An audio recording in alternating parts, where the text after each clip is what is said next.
লাগছে সাধারণ তর্কাতর্কি কোন সময় তর্কাতর্কি তর্কাতর্কি হয়েছিল শুক্রবার দিন। আজকে শালি সবার কথা, এই শালি ছিল কাছের বাড়ি গাইতে লেগে ফিরানোর উদ্দেশ্যে যাইতেছিলাম বড় হামিদুর লোকজন। আমরা ফিরানোর উদ্দেশ্যে গেছি, মোটামুটি হাত যখন জাগাইছি তখন ওরা এক পক্ষ ফিরে গেছিল, দ্বিতীয় পক্ষ ওরা ফিরে নাই। ওরা বলছে যে আপনারা আসছেন কি হওয়ার জন্য, আপনারা ফিরে হবেন না এই উপলক্ষে।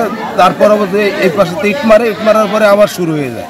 কাজে চলতেছে থেকে 3 ঘন্টা ওভার।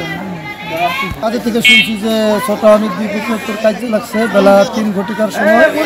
তো আমি দেখলাম যে কাজ চলমান আছে, প্রায় 2 ঘন্টা যাবৎ কাজ চলতেছে, মারামারি চলতেছে। ঘন্টা হয়ে গেছে। ছোট আমি কুদ্দুস এবং সাইমন এই দুইটা দল 2 থেকে 3 ঘন্টা ধরে কাজ চলতেছে। আমরা হামিদদ্বীপ লোক গেছি, আমরা কাজে ফেরানোর জন্য গেছি। আমাদের এই কথা মানে নাই, তারা কাজে চালাই যেতেছে। হামিদদি বড় ছোট হামিদদি এবং কি গোবিন্দপুর বিকেল থেকে এবং কি কার্য হইতেছে।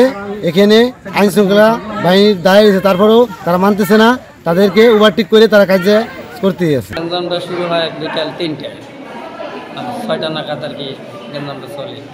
কিন্তু পুলিশ যায় নাই। পুলিশ শুনছি যে হামিদ স্ট্যান্ডে যে বসে আছে কিন্তু আগায় নাই, মারামারি কাছে তারা ফিরত আইছে।